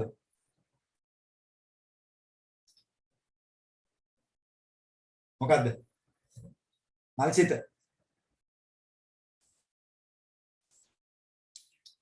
මොකද්ද උත්තරේ? මොකක්ද එතන කියන්නේ? 76 10 පාදයෙන් තුල්‍ය දශමයේ සංඛ්‍යාව. ඒතර මෙතන තියෙනවා 411. මේ 8 පාදයේ සංඛ්‍යාව. 411 කියන්නේ මෙතන 64 ඒවා 8ක්. 64 ඒවා 4ක්. කීයද? 64 ඒවා 4ක්ම ලොකු ගාණක් වෙනවා 256ක් වෙනවා. එහෙනම් ඒක අපි ගන්නෑ. එහෙනම් අපි ගන්නවා 114 ගන්නවා. 114 කියන්නේ මෙතන 64 එකයි, මෙතන 8 එකයි, මෙතන 4යි. එතකොට 64යි 8යි 4යි එකතු කරනවා අපි. 8යි 12යි 16න් 6 දැන්ම එකක් ඉතුරුයි 6යි 1යි 7යි 76 එනවා. 76 එනවා හරි. එහෙනම් මොකද වෙන්නේ? එහෙනම් උත්තරය වෙන්න ඕනේ 114. දෙවෙනි එක උත්තරේ. දෙවෙනි එක උත්තරේ. right අපි යනවා පස්වෙනි එකට. පස්වෙනි එකට යනවා. කියන්න බලන්න. යන සංඛ්‍යා අවරෝහණ පිළිවෙලට සකස් කළ විට පිළිතුර වනුයේ. අවරෝහණ පිළිවෙලට සකස් කරපුවාම පිළිතුර අහනවා මේ සංඛ්‍යා ටික. හරි? ඒ කියන්නේ සංඛ්‍යා ටිකේ දීලා තියෙනවා 10001110. ඊට පස්සේ 60 දීලා තියෙනවා 8 පාදයෙන්. ඊට පස්සේ 50 දීලා තියෙනවා 10 පාදයෙන්. ඊට පස්සේ 3 ඒ දීලා තියෙනවා 16 පාදයෙන්. ඒක අපි ඔක්කොම කරගන්න ඕනේ 10 පාදයට හරවන්නේ නම් 50 තියෙන්නේ 10 පාදයෙන්මයි. 68 පාදයෙන්නේ. 68 පාදයෙන්. 68 පාදයෙන් නම් 8 වරක් මෙතන තියෙන්නේ 8 වරක් 6යි. 8 වරක් 6 කීයද? 48යි. 10 පාදයට හරවන්න. මෙතන 1 2 4 8 16 32 64යි. 64යි 68යි 9යි 70යි කියන්නේ 10 පාදේ. මේක 3යි ඒ කියන්නේ මෙතන 16ව 3ක්. 16ව 3ක් 48යි මෙතන ඒ කියන්නේ 10යි 58යි 10 පාදේ. දැන් මේක අහන්නේ මොකක්ද? අහන්නේ මෙම සංඛ්‍යා අවරෝහණ පිළිවෙලට. අවරෝහණ පිළිවෙල කියන්නේ ලොකු එකේ ඉඳලා කුඩා එකට. ලොකු එකේ ඉඳලා කුඩා එකට. උත්තරේ මොකක්ද දෙන්නේ? ලොකු එක 70නේ. එහෙනම් බයිනරි එකකින් පටන් ගන්න ඕනේ. ඊට පස්සේ 3යි A 58. හරි. 50 48. හරි එහෙනම් උත්තරේ මොකක්ද දෙන්නේ? හතරවෙනි. හතරවෙනි එක. උත්තරේ ඉන්නේ හතරවෙනි එක. ඉතින් ඒවා චුට්ටක් වෙලා යනවා ගන්න. නමුත් මේ ටික හදලා ලබා ගැනීම තමයි ඔයාලගේ කාර්යය වෙන්න ඕනේ. හරි. ඊට පස්සේ අපි යනවා 6 වෙනි එක. 600ට තුල්‍ය වන ද්විමේය සංඛ්‍යාව වන්නේ. 600ට තුල්‍ය වන ද්විමේය සංඛ්‍යාව. ඒකත් ඉතාලියෙන් ගන්න පුළුවන් 6ට තුල්‍ය වන ද්විමේය සංඛ්‍යාව. ඒක අපි ගන්න නම් මොකද කරන්නේ? 6c කියන්නේ මේක 16 පාදයෙන් දීලා තියෙන්නේ. c කියන්නේ කීයද? 12. එහෙනම් මෙතන 6යි කියන්නේ 110 මෙතෙන්ට 0 වෙන්න ඕනේ. මෙතන 12යි කියන්නේ 1100. මෙහෙම එන්නේ. එතකොට ඒක 01101100. එහෙනම් මොකද්ද උත්තරේ? මේක පූර්ණාංශයේ මුල බිඳුව කපලා හරිනවා. එහෙනම් දෙවෙනි එක උත්තරේ 1100. no දෙවෙනි එකත් නෙමෙයි. අන්තිම එක හතරවෙනි එක නේද? හරි ඒකේ බිඳුවක් තියෙනවා ඒකේ දාලා. හරි. 0 1 1 0 1 1 0 0. හතරවෙනි උත්තරේ. හතරවෙනි උත්තරේ. හරි. ඒ ටික එතකොට ඔයාලා කරලා තියෙනවා. ඊට පස්සේ හත්වෙනි එක. කෙරුවද අපි? හත්වෙනි එක කෙරුවද? හරි හත්වෙනි එක බලමු. පහත ඒ වයින් ටෙරාබයිට් එකට තුල්ලිය වන්නේ. එතකොට 1 TB වලට 1 TB වලට තුල්ලිය වෙන එක තමයි අහන්නේ. 1 TB වලට තුල්ලිය වෙන එක මොකක්ද? කියන්න බලන්න. 1 TB වලට තුල්ලිය වෙන එක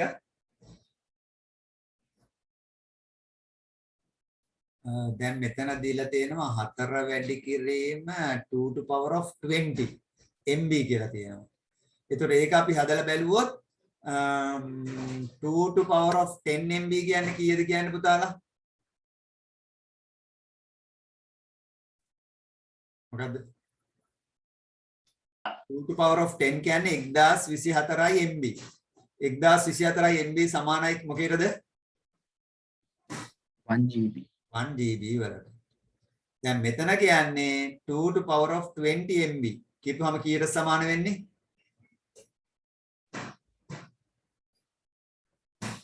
2 to power of 10 MB වලින් GB වෙනවා නම් 2 to power of 20 MB වලින් එන්නේ මොකද්ද? 1 TB. 1 TB. ඒතර ඔයාලා දැනගන්න ඕනේ දා 2 to power of 10 MB is equal to 1 GB. ඊට පස්සේ 2 to power of 20 MB is equal to 1 TB. මේ මේවා දැනගන්න ඕනේ. එහෙනම් 1 TB. ඒක දැන් මෙතන හතරක් දීලා තිනවා ආයේ. එහෙනම් 1 TB වැඩි කිරීම 4 සමානයි 4 TB. ඒතර අහලා තියෙන්නේ මොකද්ද මේකේ? පහත ඒ වයින් ටෙරාබයිට් 4කට තුල්ලිය වන්නේ. එහෙනම් මොකද්ද පළවෙනි උත්තරේ විදියට හරි. පළවෙනි උත්තරේ විදියට හරි. එහෙනම් මට ඔයාලා කියන දෙවෙනි එකෙන් එන ප්‍රමාණය මොකක්ද කියලා මේ දෙවෙනි උත්තරේ 4 times 2 to power of 20 KB කියලා කියනවා. මේකෙන් එන දේ මට කියන්න.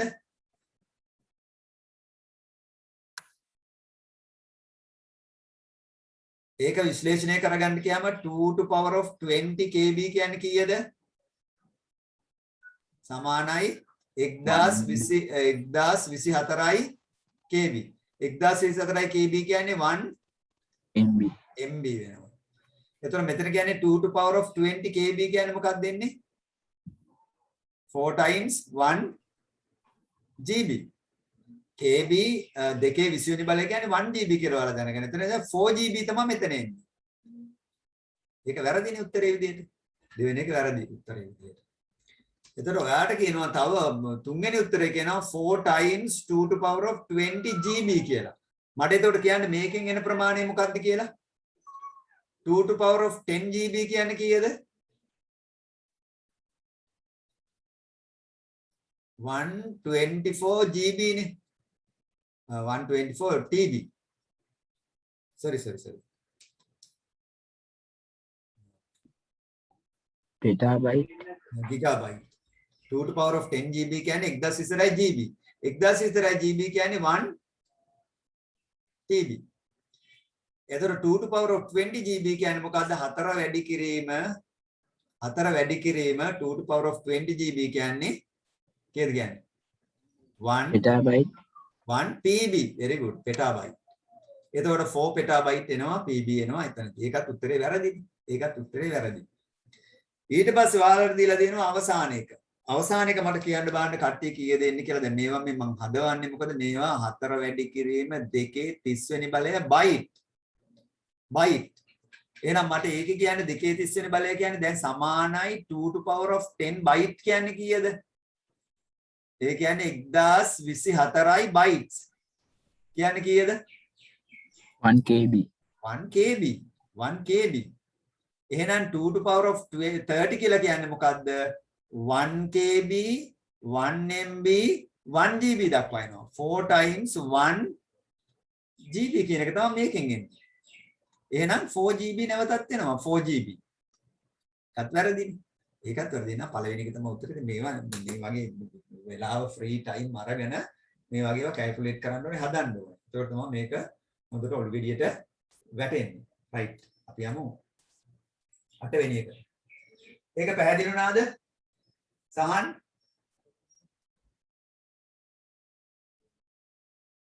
මල්චිත ඔව් සර් පැහැදිලි ඒක. නදීෂණ ඔව් සර්. නිසුල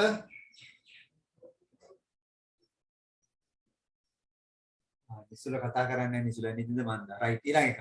පාත් දැක්වෙන විද්‍යුත් පරිපථ සටහන මගින් නිරූපණය වන තාර්කික ద్వාරය කුමක්ද? මේ කියන්න ටක් ගාලා. තාර්කික ద్వාරය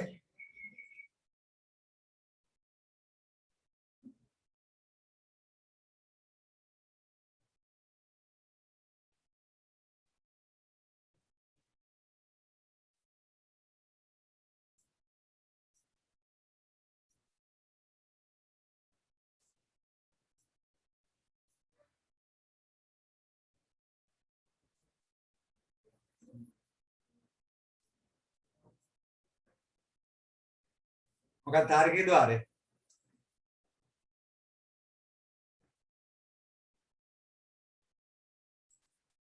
ඔයාලා දන්නවා තාර්කික ద్వාර අපි ගත්තාම දැන් මේ වගේ එකකින් නිරූපණය වෙන්නේ මොකක්ද? මේක දැන් මේ තියෙන රෙසිස්ටර් එක පෙන්වන්නේ මේකේ එක ස්විච් එකක් තියෙනවා. මෙතන බල්බ් එක දාලා තියෙනවා. මේ හරියේ බැටරි දාලා තියෙනවා කියන්නකෝ. ඒතර මේකෙන් වෙන්නේ මොකද්ද? මේ තියෙන්නේ මේ not gate එකනේ. not gate එක. ඒකේ තියෙන ස්විච් එකයි. බිඳුව එක කියන අවස්ථා දෙක දෙන ස්විච් එකනේ තියෙන්නේ. නමුත් ඒක වෙනුවට මේ දැන් මොකක්ද දීලා තියෙන්නේ? මේකේ not gate එක භාවිතා කරලා තියෙනවා. මෙතන තියෙනවා මෙහෙම රෙසිස්ටර් එක. ඊට පස්සේ මේකේ බල්බ් එක මේ හරිය දෙනවා. මේකේ බැටරි මෙහෙම දීලා තියෙනවා. ඒතර මේකේ දීලා තියෙනවා ස්විච් දෙකක් දීලා තියෙනවා මෙහෙම. ස්විච් දෙක සමාන්තරගතව තියෙනවා. ස්විච් දෙක සමාන්තරගතව තියෙනවා. එහෙනම් මෙතන මොකද්ද වෙන්නේ? මේක not gate එකට o gate එකක් එකතු වීම. එහෙනම් මොකද්ද ඒක? no gate එක. මේ තියෙන no gate එක. ඉතින් ඕකම අපිට අඳින්න පුළුවන් ක්‍රමයක් තියෙනවා මොකද්ද? ඕකම අඳිනවා මෙහෙම. මෙහෙම එකක් දාලා මෙහෙම එකක් දාලා මේක ඇතුලේ අපි ස්විච් දානවා මෙහෙම. ඕකාවත් ඕකම තමයි. මේ ස්විච් දෙක. මේ ස්විච් දෙක තියෙන්නේ AB. ඔය තියෙන්නේ no gate එක. not gate එකට දාලා. නමුත් අපිට පුළුවන් ඕකම ඕකම මේ විදිහට කරන්නත් පුළුවන්. දැන් මෙහෙම ගත්තොත් මේක අරගෙන මෙතන ස්විච් එකක් දාලා මෙතන තව ස්විච් එකක් දානවා. මේක මොකද්ද? NAND gate එක. not AND කියන එක. not AND කියන gate ඔය තියෙන. not එකට මෙයාක තියලා. ඉතින් මේවා අපි පාඩම ආශ්‍රිතව ඕනතරම් උගන්වලා තියෙනවා නේද? ඔක no gate එක. ඔක no gate එක. ඒ කියන්නේ තවදුරටත් කතා කරන්න දෙන්නේ ඒ කියන අවබෝධයක් තියෙන්න ඕනේ. ඊට පස්සේ යනවා AB ආදානය වෙන පහත දැක්වෙන ద్వාර සහිත තාර්කික පරිපථයේ X සඳහා සුදුසු ප්‍රතිදානයේ දැක්වෙන පිළිතුර තෝරන්න. බලන්න හොයන්න බලන්න ප්‍රතිදානයේ මොන පිළිතුරේද ප්‍රතිදානය එන්නේ කියලා මේකේ. Try to get it soon. AND gate එකක් තියෙනවා. ඒකට ආදාන දෙකක් දීලා තියෙනවා. ඊට පස්සේ මේ ආදානය කපල් වෙලා එනවා. මේ not gate එකට එනවා. මේක මෙහෙම එනවා. ඊට පස්සේ මෙතනින් මේක ජොයින්ට් වෙලා මේ පැත්තේ යද්දී not gate එකක් තුලින් මෙතෙන්ට එනවා. ඊට පස්සේ A එක මෙතනින් ආයි ජොයින්ට් වෙලා මෙහෙම ඇවිල්ලා මේ ටික ආයි AND gate එකක් තුලින් ගමන් කරනවා. ඒතර මේකෙදි ආදාන විදිහට AB දුන්නාට පස්සේ අපි බලන්න ඕනේ අතරමැදි වටිනාකම් මොනවද? A and B මෙතෙන්ට එනවා. ඊට පස්සේ මෙතෙන්ට එනවා B bar. ඊට පස්සේ මෙතෙන්ට එනවා A and B O B bar කියන එක එනවා.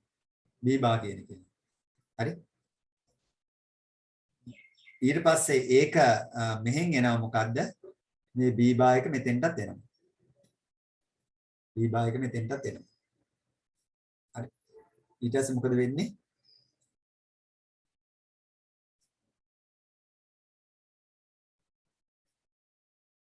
හරි.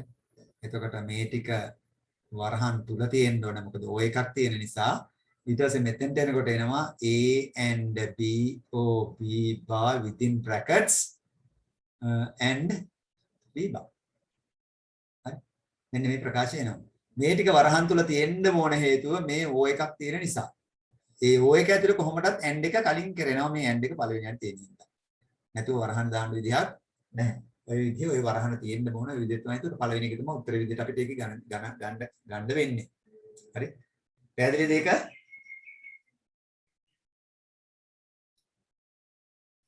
right. අපි එහෙනම් එනවා ඊළඟ එකට. හරි. ඒක චුට්ටක් ගන්න බලන්න උත්තරේ.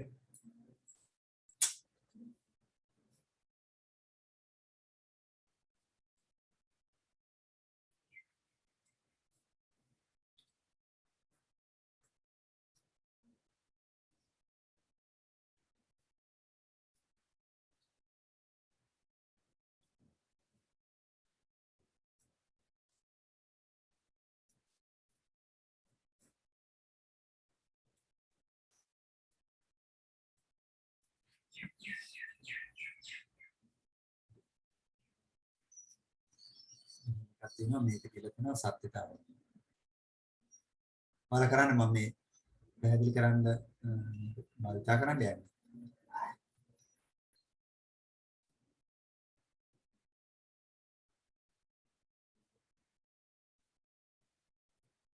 right.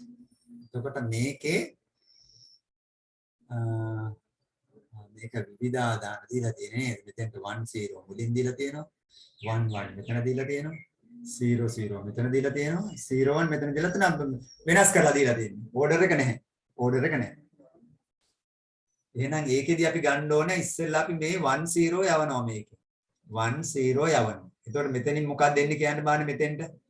මේක NAND gate එකනේ. NAND gate එකෙන් 10 ගේ AND gate එකෙන් ගියාම නම් 0 NAND gate එකෙන් ගියාම 1. මේ පැත්තෙන් 0 එනවනේ. ඊට පස්සේ එකේ. එහෙනම් මෙතන අනිවාර්යෙන් මෙතෙන්ට එන්නේ පළවෙනි එක මොකද්ද? පළවෙනි එක 1යි. ඊට පස්සේ දෙවෙනි එක එනවා 1 1. 1 1 ගියාම මෙතෙන්ට එන්නේ 0. මේ පැත්තට 1 එනවනේ.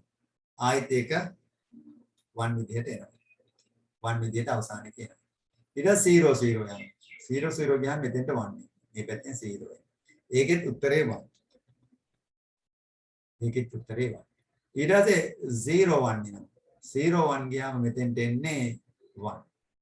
හරි. මෙතෙන්ට 0 නේ මේක නොවුනහම 1 වෙනවා. මේ පැත්තෙන් 1 1 1 1. එහෙනම් ඒකත් එන්නේ එහෙනම් 1 1 1 තමයි ඉන්නේ 10 වෙනි එකට දෙවෙනි එක උත්තරේ. 10 වෙනි එකට දෙවෙනි එක උත්තරේ. හරිද? මේක පැහැදිලිද? තේරුණාද?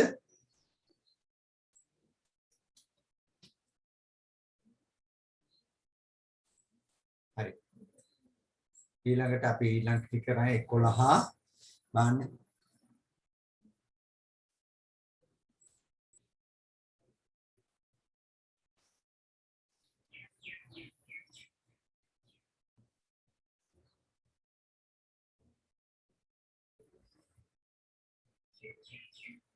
මොකද උත්තරේ 11 වෙනි එකට. ධර්මපාල මහා විද්‍යාලයේ තොරතුරු තාක්ෂණ දිනය සඳහා අවශ්‍ය වීඩියෝ පටයක් සකස් කරන ලෙස තොරතුරු තාක්ෂණ ගුරුතුමා රවීන්ට පැවසුවේ. ඔහු අන්තර්ජාලයේ වෙබ් බ්‍රවුසරයක් භාවිතයෙන් වැඩිදුර තොරතුරු සොයා ගන්නා ලදී. එම වෙබ් බ්‍රවුසරය අයත් වනුයේ පද්ධති මෘදුකාංග වලටය, ප්‍රතිවෛරස මෘදුකාංග වලටය, උපයෝගීතා මෘදුකාංග වලටය, යෙදුම් මෘදුකාංග වලටය. මොකද උත්තරේ නදීෂණ?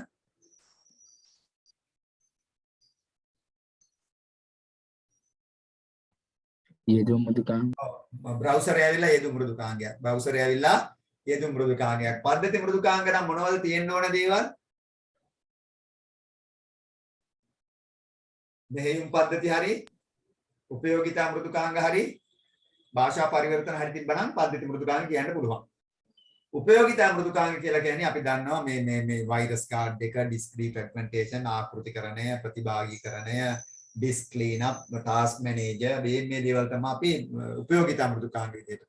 ප්‍රතිවෛරස කියපුවාම ඔයා දන්නවා ප්‍රතිවෛරස ඕන තරම් අපි අතරේ අපි භාවිතා කරනවා. ESET වෙන්න පුළුවන්, MACAT වෙන්න පුළුවන්, AVG වෙන්න පුළුවන්, ඔය වගේ ඕන එකක් තියෙනවා right. ඊට 12 වෙනි එක. පරිගණකයේ ක්‍රියාකාරීත්වය සම්බන්ධයෙන් පහත ප්‍රකාශ සලකන්න. හරි බලන්න 12 වෙනි එක.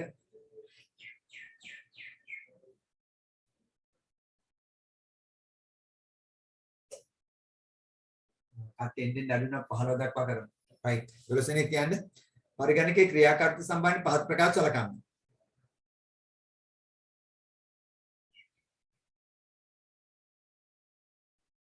යෙදවුමක් ක්‍රියාත්මක වීම සඳහා අවශ්‍ය తాවකාලික ධාරිතාව සසම්භාවී මතකයේ තුල වෙන් කර දීම. යෙදවුමක් ක්‍රියාත්මක වීම සඳහා අවශ්‍ය తాවකාලික ධාරිතාව සසම්භාවී මතකයේ තුලින් වෙන් කර දීම. හරිනේ, යෙදවුමක් මොකක් හරි ක්‍රියාත්මක වෙන්න අවශ්‍ය නම් తాවකාලිකව මේ RAM එක භාවිතා වෙනවා. අන්තර්ජාලයේ පරිශීලනයේදී පරිගණකයට සිදුවිය හැකි තර්ජනයන් හඳුනාගෙන ඒ සඳහා විසඳුම් පිළිබඳව පරිශීලකයා දැනුවත් කිරීම. මේක අහන්නේ ඉහත වගන්ති අතුරින් මෙහෙයුම් පද්ධතිය මගින්. මෙහෙයුම් පද්ධතිය මේ පරිගණකයේ තර්ජනයන් හඳුනාගෙන ඒ සඳහා විසඳුම් ඒවා ලබා දෙන්න යන්නේ තර්ජනයන් හඳුනාගන්නේ වෛරස් කාර්යයක්. ඒක මෙහෙයුම් පද්ධතියට අදාළ කාර්යයක් නෙමෙයි. 100ක පරිගණක පද්ධතියක වූ සියලුම දෘඩාංග පාලනය හා විචිත්‍ර පරිශීලක අතුරු මුහුණට ලබා හරියටම හරි. ඒක මෙහෙයුම් පද්ධතියෙන් කරනවා. දෘඩාංග පාලනය සහ විචිත්‍ර පරිශීලක අතුරු මුහුණට ලබා දෙන ප්‍රධාන කාර්යයන් දෙක මෙහෙයුම් පද්ධතිය. උඩින් දීලා තියෙන්නේ යෙදුම් ක්‍රියාත්මක වීම සඳහා අවශ්‍ය తాවකාලික ධාරිතාව සම්භාව්‍ය මතකයේ තුලින් වෙන් කර දීම. හරිනේ, ඒක දෘඩාංග මේ දෘඩාංග කළමනාකරණය යටතේ කොටස් 6ක් තියෙනවා. ඒ 6න් මෙමරි මැනේජ්මන්ට් එක යටතේ තමයි පළවෙනි එක කරන්නේ මෙහෙයුම් පද්ධතිය. හරි? දෙවෙනි එක අදාළ නැති දෙයක්. B එක. එහෙනම් පළවෙනි එකත් ආදාළ දෙයක්. මොකද හાર્ඩ්වෙයාර් මැනේජ්මන්ට් එක යටතේ මොනවද 6? උපාංග කළමනාකරණය, ගොනු කළමනාකරණය, ක්‍රියාවලි කළමනාකරණය, ආරක්ෂණ කළමනාකරණය, මතක කළමනාකරණය සහ ජාල කළමනාකරණය. ඔය 6න් එකක් තමයි ඒ කියන්නේ. එහෙනම් උත්තරේ ගන්න වෙන්නේ AC දෙවෙනි එක. උත්තරේ ගන්න වෙන්නේ AC දෙවෙනි එක. 13 වෙනි එක. ලේඛන සකස් කිරීම හා සංස්කරණය කිරීම සඳහා වදන් සැකසුම් මෘදුකාංග භාවිතා කරයි. වදන් සැකසුම් මෘදුකාංග සම්බන්ධයෙන් පහත ප්‍රකාශ සලකන්න. තැපැල් මුසුව වදන් සෙවීම හා වෙනත් වචන වෙනුවට ප්‍රතිස්ථාපනය කිරීම, එවත් වෙනවා අක්ෂර වින්‍යාසය සහ ව්‍යාකරණ දෝෂ සෙවීම හා නිවැරදි කිරීම, ස්පෙලිං ඇන්ඩ් ග්‍රැමර් මේවා වර්ඩ් වල තියෙනවා. වදන් සැකසුම් මෘදුකාංග මගින් පමණක් සිදු කරගත හැකි කාර්යය කුමක්ද? එහෙනම් මෙතනින් වදන් සැකසුම් මෘදුකාංගයකට පමණක් අදාළ දේ මොකද්ද? තැපැල් මුසුව. තැපැල් මුසුව වර්ඩ් වල පමණයි තියෙන්නේ. මතක තියාගන්න, වෙන කිසිම එකක නෑ. වර්ඩ් ප්‍රොසෙසින් සොෆ්ට්වෙයාර් වල විතරයි මේ වදන් මේල් මර්ජ් කියන එක තියෙන්නේ. හරි? මේල් මර්ජ් කියන එක තියෙන්නේ. එහෙනම් ඒක උත්තරය. හරි. එහෙනම් ඒක මොකද්ද? ඒ පමණයි. ඒ පමණයි. ඊට 14 වදන් සැකසුම් මෘදුකාංගික ශබ්ද නිදිය පහසුකම මගින් තෝරාගත් වචනයකට සමාන වෙනත් වචන සෙවිය හැකියි. ශබ්ද නිදියේ පහසුකම භාවිතා කළ හැකි වෙනත් පහත පෙන්වා ඇති කුමන මෙවලම් මගින්ද? මොකද්ද මෙවලම? තිසෝරස් එක පෙන්වන්න තියෙන පළවෙනි එක හයිපර්ලින්ක් එක, දෙවෙනි එක තිසෝරස් එක. හරි? දෙවෙනි එක තිසෝරස් එක. එහෙනම් දෙවෙනි එක තමයි එතනදී උත්තරේ ගන්න. 15 වෙනි එක. ඊ සමර්පණ යම් ස්ථානයක ඔබගේ ඡායාරූපය සියලුම කඳා තුල ප්‍රදර්ශනය වීමට සැලැස්වීම සඳහා එම ඡායාරූප කොටස ඇතුළත් කළ යුත්තේ ඔයාගේ ඡායාරූපයේ මේ සමර්පණවල, ඒ කියන්නේ ස්ලයිඩ්ස් හැම එකකින්ම වෙන්නන්න ඕනේ. එහෙනම් මොකද්ද කරන ක්‍රමවේදය?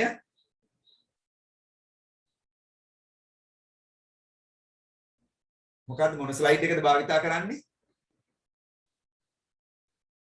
Slide master.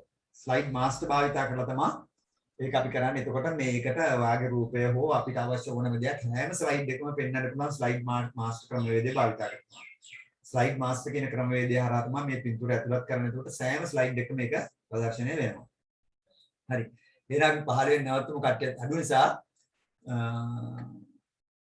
හරි, ඊට පස්සේ බදාදා මේ බදාදා නම් ගැටලුවක් නැහැ. මේ බදාදා මෙතන ඉඳලා කන්ටිනියු කරන්න පුළුවන්. මේ සැරේ IT රිසල්ට් එහෙම මේ ආපුවයින් ගොඩක් අඩුයි. හරි?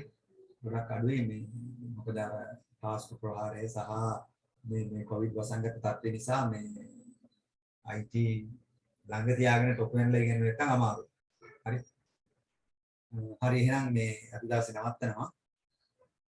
සිද්ධාර්ථම සුබ සංධ්‍යාවක්. සර් බදාදනෙත් තියන්නේ? ඔව්. බදාත් තියෙන්නේ. හරි සර්.